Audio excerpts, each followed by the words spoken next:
Servus Männer, it's Red Pill Germany again. As I told you, I believe, in a previous video, in Germany you don't really have to wear masks anymore now in public. There are a couple of exceptions. For example, public transport, you have to wear still these FFP2 masks or KN, whatever, I don't know, these filtering masks. And then two states in the north, I think, Hamburg and Mecklenburg-Vorpommern, they have declared themselves as a state to be a hotspot. So that means they just keep on basically with these health and rules, all this stuff, masks and 2G, 3G, and so on. But overall, you don't have to do it anymore. In most of the stores here, in the rest of Germany, you can go in without a mask now. First time, I believe, in 2 years now. But according to a survey that came out about a week ago or something, about 2/3 of Germans would still want to wear masks in stores and in public in general, even though they don't have to anymore. They do it voluntarily now. And I also saw a survey that was basically giving the same data but with party preference. So people who tend to vote or who sympathize with one or the other political party and how they would answer this question. And surprise, surprise, I think it's 93% of Green Party voters who would consider still or who would still want to wear a mask even though they don't have to. And the same thing could be observed in the US when they lifted their all these rules in certain states, that these hardcore Democrats, they also said, I will still wear the mask, and this is how you can spot a Republican or a Trumpist when they don't wear masks, right? And so for the other parties, it's a little bit less, like CDU and SPD were around 90 and 85%, I think. And the Liberal Party was at 60%, and the AfD was at 40%. Yeah, so the AfD, I believe, is the only major party whose sympathizers, where a majority of the sympathizers or voters would not wear a mask in public anymore if they don't have to.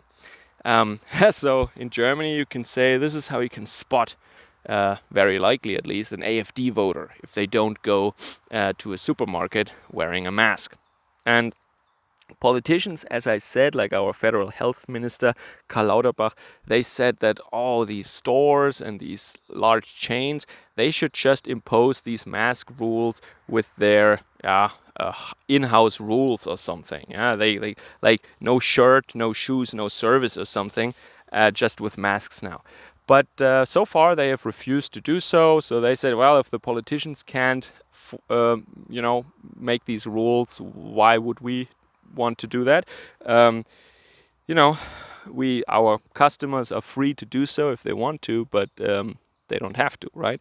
And so I've been shopping now for a week, and I made also certain observations. I've seen, for example, that at the baker, nobody was wearing it. At the butcher, one person was wearing it among like a dozen people that I've seen while I was waiting. And then in the supermarket, however, there were like 50 people or something, or 100, I don't know, it was crowded. And there were only 2 other people besides myself who were without a mask. So staff, however, was 50-50. So I think a lot of the staff were really annoyed by these masks that they need to wear all the time. So staff also 50% no mask. So interesting. So I asked around at work also a little bit, and they also said that the 2/3 or 66% overall in Germany, that would pretty much match their observations when they went shopping. Also, of course, they go to other supermarkets, they live somewhere else a little bit, and so that seems to be quite accurate. And it's also not surprising what you saw there in terms of party preference or political beliefs or something like that. That is pretty much what we expected. Yeah, so now in Germany, whenever I go shopping, I'm one of the few people in the shop without a mask, and if other people read these articles, they at least have some idea, uh, what party I'm voting for. All right. And there was another interesting survey that I also want to quote in this context that came out recently. It's that almost 30% or around 30% of Germans think that they live in a simulated democracy or an apparent democracy, not a real democracy. Of course, there were a couple of articles that try to frame that which is interesting because the way the question was asked, it just means like, do we live in a real democracy, or do the people actually have a say in government? But what a lot of journalists were doing with that, in my opinion, is that they framed it in such a way that, and I think you know exactly what I'm about to say, that these people who think that we live in a simulated democracy, that they're somehow against democracy. Of course, there might be people among them who think that democracy isn't perfect. I'm one of these people, I should say, and a lot of people actually believe that democracy is a flawed system. But there is this quote, I don't know who it is attributed to, that democracy is a horribly flawed system, but it's the best we have, or something like that. I don't know.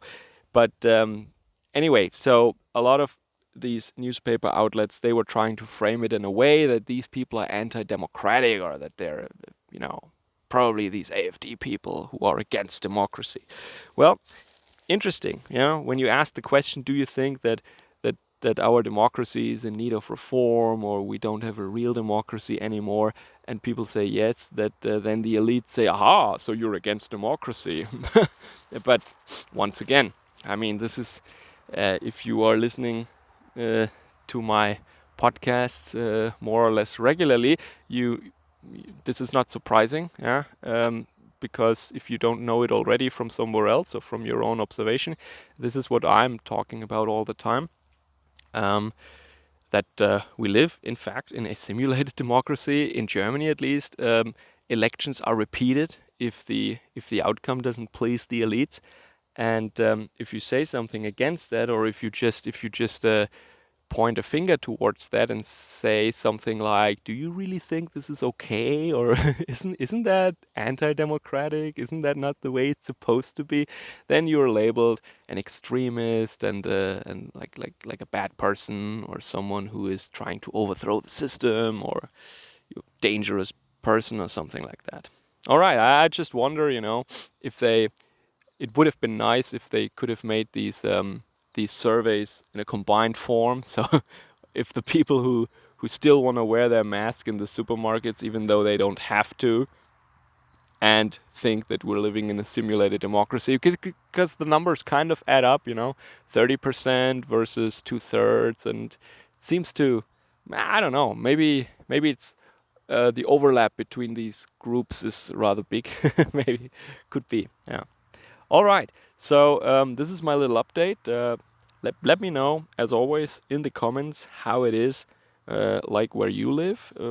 I know that in the US, in many parts, that situation, it's an old hat really, because there, in several states, these mandates, if they were lifted much earlier. So just think about that. Only now in Germany are we lifting these mandates, and not even everywhere. I think a very popular comedian was recently thrown out of a bus by officers. Sorry, out of the train, intercity express train, ICE train, I think it was, because he was making a video or something like that, or in a compartment, in a closed compartment, and he wasn't wearing a mask. And he was claiming that he was just drinking a sip of a beverage, which is okay.